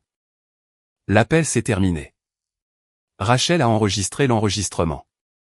J'ai dit, ajoutez ça au dossier. Louis est resté figé sur place, complètement anéanti par ces mots. Il avait toujours pensé que Chloé était juste fragile, impulsive et avait besoin de protection. Maintenant, il l'a entendu le dire elle-même. Même si tu mourais, personne ne pourrait me le reprocher. Il a finalement goûté aux fruits amers de son propre parti pris aveugle, mais je n'allais pas rester pour l'avaler avec lui. Je suis entré dans le hall du palais de justice. Louis n'a pas essayé de m'arrêter à nouveau.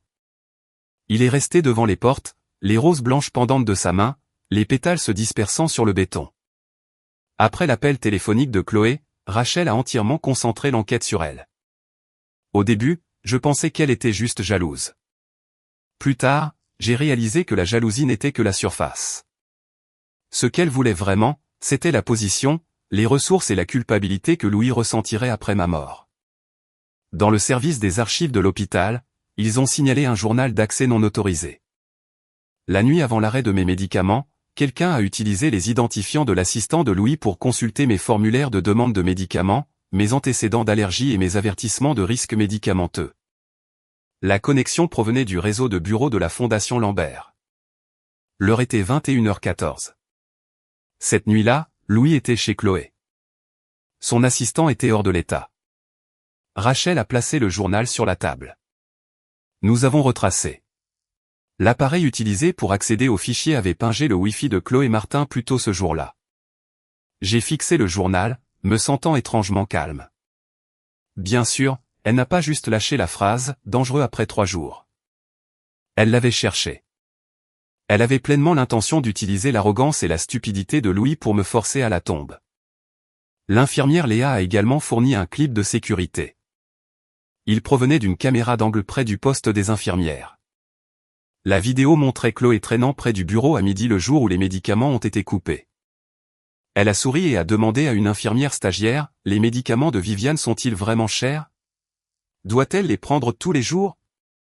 L'interne, ne comprenant pas la malice, a simplement dit, « Ce sont des médicaments ciblés critiques. Ils ne peuvent pas être interrompus. » Chloé a demandé, « Et si elle est de mauvaise humeur et refuse le traitement elle-même ?» L'infirmière a répondu, elle devrait signer un formulaire à main en étant complètement lucide, et les médecins devraient confirmer à plusieurs reprises qu'elle comprend les risques. Dans la vidéo, Chloé a souri à cela. Je vois. Moins de 2 heures après avoir quitté ce bureau, elle a mis en scène la chute dans ma chambre. En regardant les images, Léa a tremblé de rage.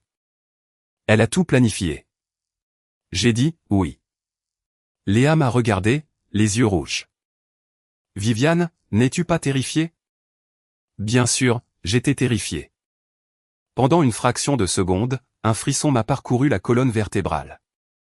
Quelqu'un avait réellement souri, était entré dans ma chambre d'hôpital et m'avait condamné à mort. Mais après la terreur est venue une colère profonde et d'une clarté cristalline. La peur était inutile. J'ai transféré la vidéo à Rachel. Appelez la police. Cette nuit-là, je rentrais chez moi, dans mon appartement temporaire. Comme je ne pouvais pas faire d'efforts excessifs pendant ma convalescence, mon oncle m'avait installé dans un condo près de l'hôpital. Alors que la voiture entrait dans le parking souterrain, une silhouette a soudainement jailli devant nous. Le conducteur a pilé. J'ai été secoué, la ceinture de sécurité tirant douloureusement sur mes cicatrices chirurgicales. Léa, terrifiée, m'a immédiatement attrapé le bras. Viviane. Les phares ont éclairé le visage devant la voiture. C'était Chloé Martin. Elle n'était pas maquillée. Ses cheveux étaient en désordre et son visage était livide, mais ses yeux étaient féroces. Elle a chargé la fenêtre et a frappé les mains contre la vitre. Viviane Duval, sors d'ici. Le chauffeur a tendu la main vers son téléphone pour appeler la sécurité. Je l'ai arrêté. Ne sors pas, laisse la caméra de tableau de bord allumée. Léa a immédiatement sorti son téléphone pour enregistrer aussi. J'ai baissé la fenêtre d'1 centimètre. Chloé a pressé son visage contre l'espace. Es-tu satisfaite? Tu m'as ruiné. Tout Internet me déchire. Je l'ai regardé. Je ne t'ai pas ruiné. Tu as fait ça toute seule. Elle a ricané. Qu'est-ce que j'ai fait? Ai-je forcé Louis à arrêter tes médicaments? Il a signé les papiers. Si tu as un problème, va t'en prendre à lui, ai-je dit. Oh, je m'en prendrai à lui. Ses yeux sont devenus vicieux. Tu es juste jalouse qu'il m'aime. J'ai soudainement ri. Chloé, penses-tu encore que c'est une histoire d'amour? Ça a touché une corde sensible. Si ce n'est pas de l'amour, qu'est-ce que c'est? Il m'a protégé depuis que nous étions enfants. Tu penses que tu as gagné juste parce que tu l'as épousé. Il s'est assis près de ton lit d'hôpital, mais la personne qu'il ne pouvait pas lâcher, c'était moi. Alors tu me voulais morte. J'ai fait une pause, puis j'ai continué. Tu as consulté mes dossiers médicaux. Tu as demandé aux infirmières quelles seraient les conséquences de l'arrêt des médicaments. Tu m'as délibérément provoqué dans ma chambre. Chloé, voulais-tu ou non que je meure? Son visage s'est contorsionné. Le parking était silencieux. Elle a baissé la voix en un sifflement. Alors, et si oui? La main de Léa tremblait. Je n'ai pas cligné des yeux. Chloé semblait avoir enfin arraché son masque de douceur. Viviane Duval, quel droit as-tu? Tu es une invalide mourante. Quel droit as-tu d'occuper la position de Madame Lambert? Louis n'a pas de vie à cause de toi. Il aurait pu m'épouser. Il aurait pu avoir des enfants. Il aurait pu vivre une vie normale. Je l'ai regardée tranquillement. Elle est devenue plus hystérique. Sais-tu ce que je déteste le plus chez toi? Tu étais si malade, pourtant tu as toujours agi si distante, comme si tu n'avais jamais eu à te battre pour quoi que ce soit. Tout le monde disait que tu étais pitoyable. Tout le monde disait que Louis ne pouvait pas t'abandonner. Pourquoi? Je l'ai attendu pendant des années. J'ai grandi avec lui, mais finalement, tout le monde m'a dit que c'était moi qui devais te comprendre. J'ai demandé, alors tu as décidé que je devais mourir? Elle a grincé des dents. Si tu mourais, il ne ferait son deuil que pendant un certain temps. Finalement, il m'épouserait quand même. Le silence dans la voiture était si lourd qu'on pouvait entendre ma respiration. J'ai hoché la tête lentement. As-tu fini? Chloé a figé. J'ai remonté la vitre. Elle a soudain réalisé ce qui se passait et a frénétiquement claqué la vitre. Viviane, tu as enregistré ça? Je l'ai regardé. Pas seulement l'audio. J'ai pointé la caméra de tableau de bord montée sur le pare-brise. La vidéo. Son visage est instantanément devenu livide. Une seconde plus tard, le bruit de pas a résonné depuis l'entrée du garage. Des agents de sécurité et des policiers de Boston ont sprinté vers nous. Rachel Cohen est sortie d'une voiture qui les suivait. Chloé a hurlé et a reculé. « Tu m'as piégé », Rachel a dit froidement. « Mademoiselle Martin, c'est vous qui avez tendu une embuscade au véhicule de ma cliente pour la menacer. » Les agents se sont avancés. « Mademoiselle Chloé Martin, vous êtes en état d'arrestation. Veuillez nous accompagner au poste. » Elle s'est débattue contre eux. « Je n'ai rien fait de mal. Viviane Duval mérite de mourir. Elle allait mourir de toute façon. » Ces cris ont résonné à travers la structure en béton et ont atterri directement dans les oreilles de Louis Lambert, qui venait d'arriver. Il se tenait à quelques mètres, le visage aussi blanc qu'une feuille de papier. Quand Chloé l'a vu, elle a immédiatement remis le masque de victime impuissante. « Louis, sauve-moi. » Cette fois, Louis ne s'est pas dirigé vers elle.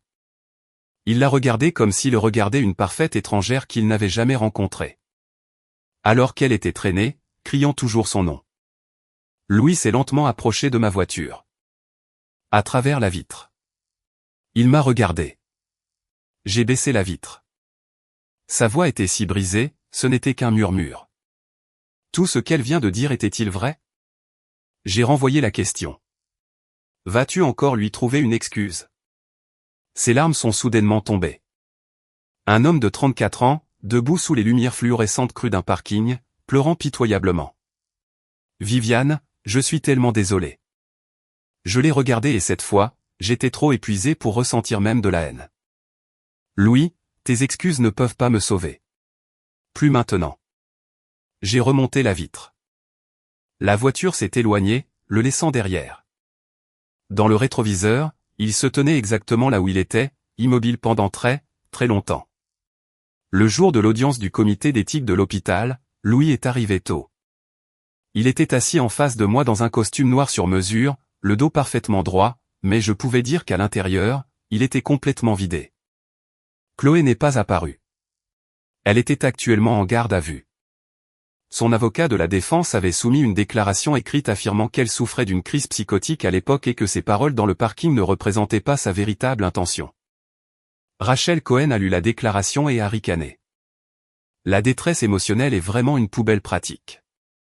On peut y jeter n'importe quelle saleté. Une fois l'audience commencée, le conseil d'administration de l'hôpital a exposé les problèmes de procédure.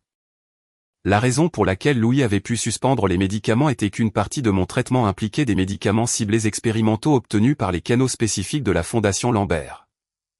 En tant que signataire de la Fondation et mon mandataire médical à l'époque, il possédait l'autorisation prépondérante. Le docteur Dubois a témoigné en premier. Il a présenté les journaux médicaux du jour où les médicaments avaient été arrêtés, page par page. J'ai explicitement averti M. Lambert à 11h20, 14h10 et 16h55 que la suspension des médicaments entraînerait une détérioration clinique catastrophique. M. Lambert a insisté sur la suspension. Sa raison déclarée était que le patient devait s'excuser auprès de mademoiselle Chloé Martin.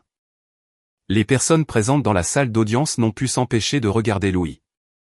Il gardait les yeux baissés, complètement livide. Ensuite, ce fut l'infirmière Léa. Elle s'est assise sur la chaise des témoins, sa voix tendue mais claire. J'ai entendu M. Lambert dire, retirez tous les médicaments ciblés. Ne les reprenez pas tant qu'elle ne s'est pas excusée auprès de mademoiselle Martin. J'ai également personnellement été témoin de la fièvre sévère, de l'insuffisance respiratoire et du choc subi par mademoiselle Duval après l'arrêt des médicaments alors qu'elle était encore lucide. Elle a demandé à M. Lambert. Êtes-vous absolument sûr de vouloir retirer les médicaments? Il a dit, suspendez-les. Les yeux de Léa se sont remplis de larmes en parlant. Je suis infirmière depuis de nombreuses années. C'était la première fois que je voyais quelqu'un utiliser la vie d'un patient pour le forcer à se soumettre. Les poings de Louis se sont serrés sur ses genoux. Il n'a pas objecté. Ensuite sont venus les enregistrements audio, les images de surveillance, les protocoles cliniques et la vidéo de la caméra de tableau de bord du parking. Pièce par pièce, les preuves ont été déposées sur la table. Pas de cris, pas d'arguments dramatiques, juste des documents en noir et blanc et un son cristallin. Mais l'indéniable réalité de tout cela ne laissait absolument aucune place pour se cacher. Finalement, l'enquêteur principal de l'éthique s'est adressé à Louis. Monsieur Lambert, admettez-vous que votre décision de suspendre les médicaments critiques de mademoiselle Viviane Duval était motivée par des griefs personnels et des différends non médicaux? Louis est resté silencieux pendant un long moment. Toute la pièce a attendu. Je l'ai regardé. Il a finalement levé les yeux, injecté de sang. Je l'admets, l'enquêteur a continué. Étiez-vous pleinement conscient que l'équipe médicale vous avait explicitement et à plusieurs reprises averti des risques mortels? Il a fermé les yeux. J'étais conscient. Alors pourquoi avez-vous continué? La pomme d'Adam de Louis a tressailli. Après une longue pause, il a dit, parce que je pensais qu'elle baisserait la tête. Au moment où il a dit cela, la pièce est devenue silencieuse. Il l'a dit si doucement, mais cela a eu l'effet d'une gifle pour toutes les personnes présentes. J'étais assise là, ressentant un mélange d'absurdité et de clarté absolue. Donc, c'était vraiment aussi simple. Ce n'était pas un profond malentendu. Ce n'était pas un enchevêtrement émotionnel complexe. Ce n'était même pas la performance magistrale de Chloé. C'était juste qu'il avait supposé que je me soumettrais. Il avait supposé que ma vie, ma dignité et mon innocence pouvaient toutes être échangées contre la satisfaction de son ami d'enfance. Il avait supposé que je l'aimais, donc je n'oserais pas mourir, et je n'oserais pas partir. L'enquêteur l'a regardé, l'expression sévère. Monsieur Lambert, ce n'est pas un différend conjugal. C'est une grave violation de l'éthique médicale. Louis n'a rien dit. Après l'audience, le conseil a annoncé ses mesures disciplinaires. Les administrateurs impliqués dans le contournement des protocoles ont été suspendus. La Fondation Lambert a été définitivement interdite de participer à mon programme de traitement. Tous mes futurs médicaments seraient acheminés par une fiducie de patients indépendante. Le docteur Dubois resterait mon médecin traitant. L'infirmière Léa Morel a reçu une mention élogieuse publique de l'hôpital pour avoir activement conservé les dossiers anormaux. Louis Lambert a été sommé de coopérer avec le litige civil en cours et les enquêtes réglementaires. Alors que je quittais la salle d'audience, Louis m'a appelé, Viviane. Je me suis arrêté mais ne me suis pas retourné. Il a demandé, puis-je vous poser une question? Je me suis tourné pour lui faire face. Il m'a regardé, sa voix rauque. Pendant ces 3 jours, m'avez-vous déjà attendu? Je ne m'attendais pas à ce qu'il demande ça. Je l'ai regardé et je me suis soudain souvenu du milieu de la nuit du 2e jour. Je brûlais, ma conscience s'évanouissait et revenait. Mon téléphone était juste à côté de mon oreiller. Oui, j'ai attendu. Je l'ai attendu pour qu'il ouvre la porte. Je l'ai attendu pour qu'il dise « N'aie pas peur ». Je leur dirai de reprendre les médicaments immédiatement. Je l'ai attendu pour qu'il dise « Je te crois ». Mais il ne l'a pas fait. Il était chez Chloé. Il m'a dit de lui faire savoir quand j'aurais réfléchi. J'ai dit « Oui ». J'ai attendu. Une lueur d'espoir a brillé dans les yeux de Louis, mais elle s'est brisée instantanément car j'ai enchaîné avec « Et puis j'ai arrêté d'attendre ». Ses lèvres sont devenues blanches. Viviane. Louis. Je l'ai regardé. Le cœur d'une personne ne meurt pas d'un coup. Il meurt chaque fois que j'ai appuyé sur le bouton d'appel, et la personne qui était censée être là n'est jamais venue. Il meurt chaque fois que j'ai essayé de m'expliquer et que j'ai été immédiatement déclaré coupable. Le moment où mon cœur est vraiment mort n'est pas quand ils vous ont remis l'avis d'état terminal. C'est quand j'étais allongé dans ce lit, que je t'ai demandé si tu étais sûr de vouloir couper mes médicaments, et que tu as dit, suspendez-les. C'est quand tu as posé cette lettre d'excuse tapée sur ma table de chevet. Il a vacillé. Je n'ai pas traîné. Je me suis retourné et je suis parti. Cet après-midi-là, lors de la médiation ordonnée par le tribunal, le médiateur m'a demandé si j'étais prête à accepter un arrangement. Louis a produit un nouvel accord. Il était prêt à me donner la maison conjugale, toutes les économies conjointes et les dividendes de la fondation. Il était même prêt à présenter des excuses publiques et à démissionner de la fondation Lambert. Sa seule condition, pas de divorce. Il a poussé l'accord sur la table, sa voix basse. Viviane, je peux tout abandonner d'autre. J'ai regardé le document. Le montant en dollars était stupéfiant, suffisant pour qu'une personne ordinaire vive dans le luxe pendant plusieurs vies. Mais je l'ai simplement repoussé. Je veux juste le divorce. Les larmes de Louis sont tombées directement sur le contrat. Le médiateur s'est éclairci la gorge. Mademoiselle Duval, êtes-vous absolument certaine de ne pas reconsidérer? J'ai dit, je ne le ferai pas. Si la partie adverse veut offrir une compensation, très bien, j'ai levé les yeux. J'ai failli mourir. Je n'ai pas failli faire faillite. La salle de médiation est devenue silencieuse. Louis a baissé la tête, ses épaules tremblant de manière incontrôlable. C'était la première fois que je le voyais si brisé. Mais je ne ressentais aucune satisfaction vindicative. Je ne ressentais que la paix profonde et tranquille qui vient après une fatigue sans fin. Je savais que ce mariage avait enfin atteint sa fin. L'endroit où Louis a finalement signé les papiers était la chambre d'hôpital VIP où j'avais séjourné auparavant. Je l'avais demandé. Rachel m'a demandé pourquoi. J'ai dit, là où ça a commencé, c'est là que ça devrait finir. La chambre avait été stérilisée et nettoyée. Les draps étaient d'un blanc immaculé. Un bouquet frais de lys était posé sur le rebord de la fenêtre. Mais au moment où je suis entré, je pouvais encore sentir la froideur sous l'antiseptique. Je me suis souvenu d'être allongé à cet endroit précis, d'entendre Louis dire « Suspendez-les ». Je me suis souvenu de Chloé debout là, en train de pleurer. Je me suis souvenu de Léa debout près de la porte avec le plateau de médicaments, les yeux rouges, trop effrayés pour bouger. Tous ces sons étaient encore piégés dans les murs. Seulement cette fois, ce n'était pas moi qui étais allongé dans le lit, attendant un verdict. J'étais assise près de la fenêtre, portant un cardigan gris clair, une couverture sur mes genoux. Sur la table devant moi se trouvaient 3 objets, l'accord de divorce, la copie de la déclaration d'état critique et mon alliance. Quand Louis est arrivé, il tenait une petite boîte en velours. Il a vu les objets sur la table et s'est arrêté net.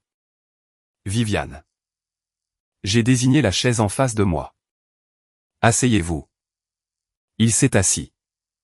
Comparé au jour de l'audience, il avait l'air encore plus émacié. Ses yeux étaient cernés. Il s'était rasé, mais cela ne pouvait cacher la profonde fatigue.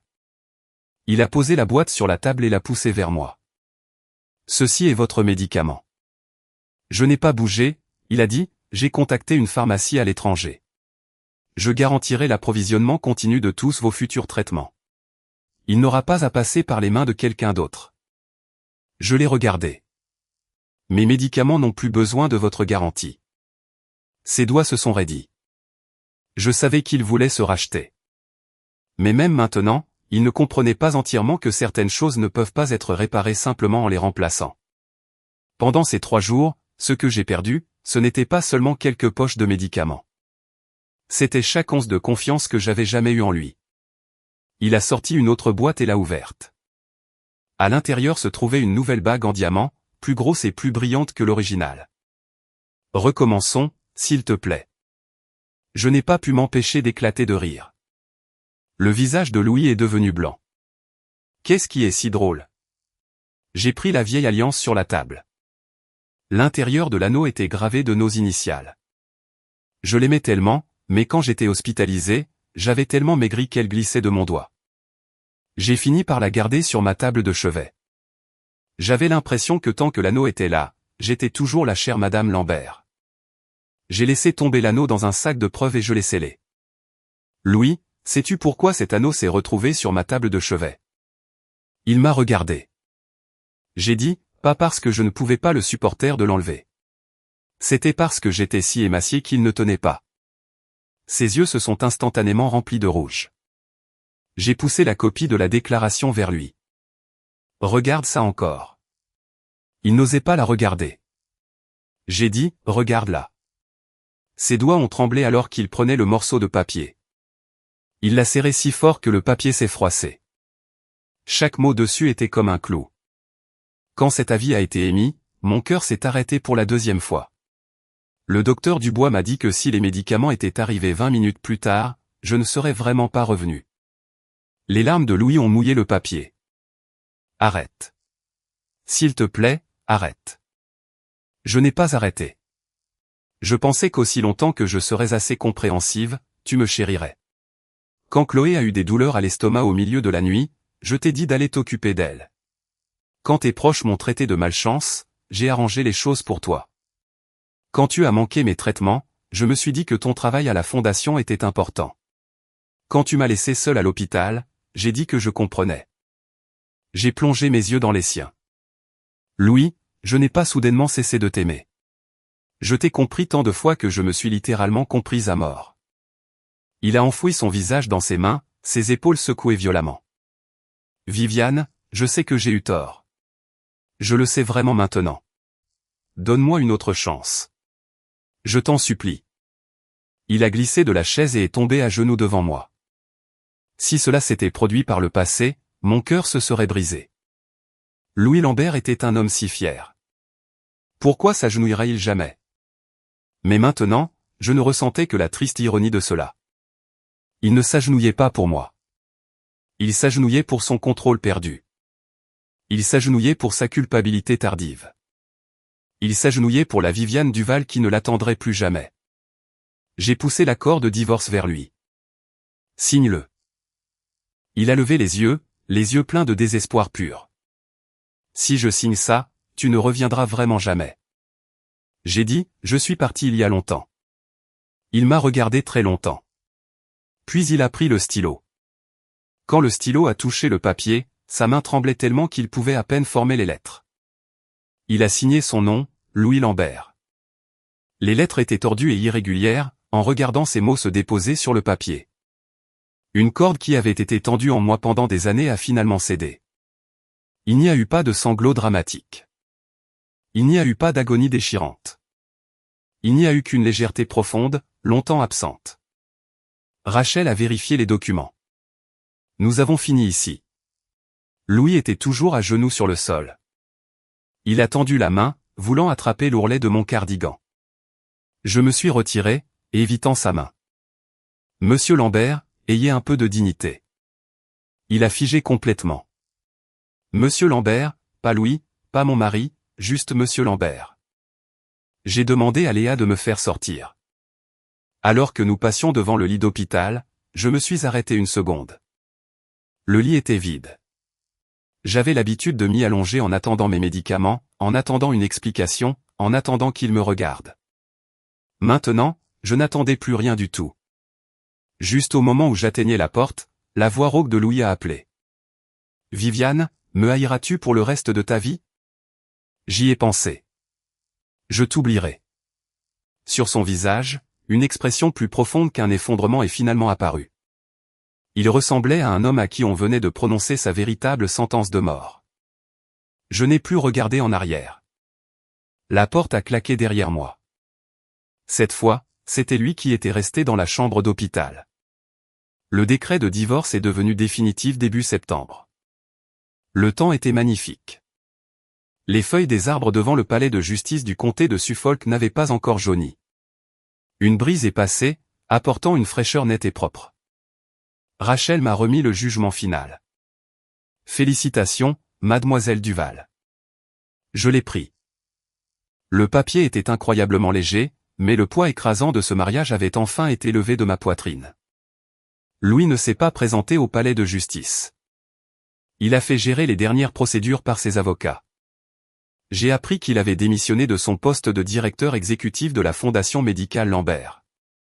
Le conseil d'administration l'a également suspendu de tous ses rôles dans leur secteur de la santé. Le contre-coup d'Internet contre lui a duré longtemps. Les gens l'ont traité de fraude. Les internautes ont déterré les anciens articles de relations publiques de la Fondation. Les titres ressemblaient maintenant à des blagues cruelles. Le mari milliardaire protège sa femme gravement malade pendant 3 ans. Louis Lambert, l'amour, c'est de supporter tous les traitements. Le plus doux gardien de la philanthropie médicale. Maintenant, les sections de commentaires sous ces articles étaient purement moqueuses. Doux. Son doux couteau lui a presque tranché la gorge. Éléonore Lambert est venue me voir une fois.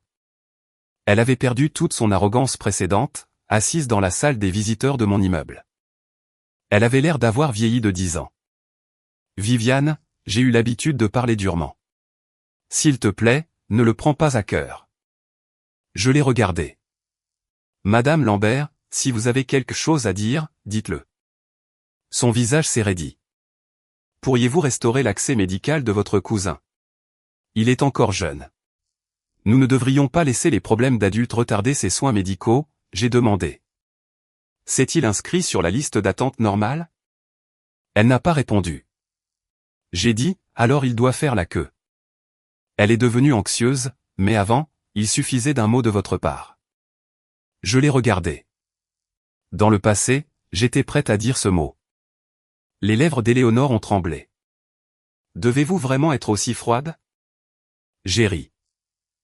Madame Lambert, quand votre fils a coupé mes médicaments vitaux, vous m'avez dit d'être juste reconnaissante d'être en vie et d'arrêter de garder rancune. Maintenant, votre neveu doit juste faire la queue dans un hôpital normal et vous me traitez de froide. Elle n'a pas pu prononcer un seul mot en réponse. Finalement, elle est partie la queue entre les jambes. Le règlement de compte de Chloé Martin est arrivé encore plus vite. Une fois que la vidéo de la caméra de tableau de bord du parking et les journaux d'accès de l'hôpital ont été vérifiés, le bureau du procureur de district l'a formellement inculpée. Bien qu'il n'ait pas pu finalement obtenir une condamnation pour tentative de meurtre, elle a été reconnue coupable d'accès non autorisé aux dossiers médicaux, de harcèlement criminel, de diffamation et d'interruption des protocoles médicaux. Elle a fait face à une peine de prison et à d'énormes sanctions civiles. Elle a perdu son emploi. Les amis communs sur Facebook et Instagram qui l'avaient autrefois soutenue ont supprimé toute trace d'elle de leur vie. L'ironie suprême était que pendant qu'elle était en prison, elle a écrit lettre après lettre à Louis. Des pages et des pages pleurant sur le fait qu'elle n'avait fait cela que parce qu'elle l'aimait tellement. Louis n'a jamais répondu à une seule. Ce n'était pas parce qu'il avait soudainement atteint une clarté morale complète. C'était parce qu'il avait finalement réalisé que la fragile jeune fille qu'il avait protégée toute sa vie n'était qu'un couteau enveloppé de soie. Mais tout cela n'avait plus rien à voir avec moi. Ma convalescence a été lente. Après la reprise des thérapies ciblées, mes signes vitaux se sont stabilisés peu à peu. Le docteur Dubois a dit que j'aurais besoin d'un traitement d'entretien à long terme. Je ne pouvais pas me surmener et je devais éviter le stress émotionnel extrême. J'ai hoché la tête avec sérieux. Cette fois, j'ai vraiment écouté le médecin. J'ai vendu la maison conjugale. J'ai pris ma part des fonds et je l'ai investi dans un nouveau programme de plaidoyer et d'assistance aux patients. J'ai nommé le projet ECHO, non pas pour commémorer qui que ce soit, juste parce que pendant ces 3 jours les plus sombres, j'ai finalement entendu ma propre voix. Je voulais aider plus de patients à réaliser que votre vie ne devrait jamais être utilisée comme levier dans une relation. Vos médicaments ne devraient jamais être une monnaie d'échange pour forcer votre soumission et votre douleur ne nécessite pas votre pardon pour prouver que vous êtes gentil. L'infirmière Léa a quitté son emploi au Mass Général et a rejoint mon équipe de fondation. Elle m'a dit, je veux faire quelque chose qui aide vraiment les patients à survivre. J'ai souri et j'ai dit, bienvenue à bord. Mon oncle Arthur est venu me rendre visite occasionnellement. Il apportait toujours trop de fruits et de fleurs. Il n'était toujours pas très doué pour s'exprimer. Il se tenait simplement maladroitement dans l'embrasure de la porte et marmonnait, si tu as besoin d'argent, dis-le à ton oncle. Si tu as besoin de monde, dis-le à ton oncle. Je lui ai dit que je n'avais besoin de rien. Il m'a fusillé du regard. Tu dois quand même me le dire. J'ai ri longtemps. Alors, c'est ce que ça faisait d'être vraiment choyé par sa famille. Juste avant l'arrivée de l'hiver, j'ai fait un voyage à la plage de Cap Cod. C'était une courte escapade thérapeutique approuvée par le docteur Dubois. La brise océanique était glaciale, me rougissant le bout du nez. J'étais assise sur un banc sur la promenade en bois, une épaisse couverture drapée sur mes genoux. Léa me prenait en photo. Sur les photos, j'étais beaucoup plus mince qu'avant, et mon teint n'était pas exactement rose, mais mes yeux étaient incroyablement brillants. Elle a dit, Viviane, tu as vraiment l'air bien en ce moment. J'ai demandé, qu'est-ce qui a l'air bien? Elle a réfléchi un instant. On dirait que tu t'appartiens enfin. J'ai fait une pause, puis j'ai souri. Elle avait raison. Je m'appartenais enfin. Mon téléphone a vibré dans ma poche. C'était un numéro inconnu. J'ai jeté un coup d'œil, puis j'ai répondu. La ligne est restée silencieuse pendant longtemps. Puis la voix de Louis est venue. Viviane. Le vent de l'Atlantique était fort et je pouvais à peine l'entendre. Il a dit, je suis allé faire mon évaluation psychologique aujourd'hui. Le médecin a dit, j'ai passé des années à confondre la culpabilité et la possessivité avec l'amour. Je n'ai rien dit. Il a continué, je ne demande pas votre pardon. Je voulais juste vous dire que je me retire pour résoudre proprement les problèmes restants à la Fondation Lambert. Je ne laisserai jamais personne d'autre vivre ce que je vous ai fait endurer. J'ai regardé l'horizon lointain au-dessus de l'eau. C'est bien, sa respiration s'est bloquée. Peut-être qu'il ne s'attendait pas à ce que je sois si calme. Il a demandé, « Allez-vous bien ?» J'ai dit, « Très bien. » Et cette fois, c'était la vérité absolue. Je n'étais pas courageuse. Je ne parlais pas par dépit. Je ne le disais pas pour le faire se sentir coupable. J'allais vraiment bien, a-t-il dit doucement. J'en suis content. La ligne est devenue silencieuse. Longtemps après, il a dit, Viviane. Au revoir. J'ai regardé les vagues de l'océan s'approcher lentement du sable. Au revoir. Après avoir raccroché, j'ai bloqué le numéro. Léa m'a regardé. C'était lui. J'ai hoché la tête. Oui. Es-tu triste? J'y ai pensé. Non. Alors prenons une autre photo. Je me suis levé. La brise marine a attrapé les bords de mon châle. La lumière du soleil d'automne est tombée sur mes épaules, portant une chaleur propre et douce. J'ai lentement avancé. Chaque pas était lent, mais chaque pas était choisi entièrement par moi-même.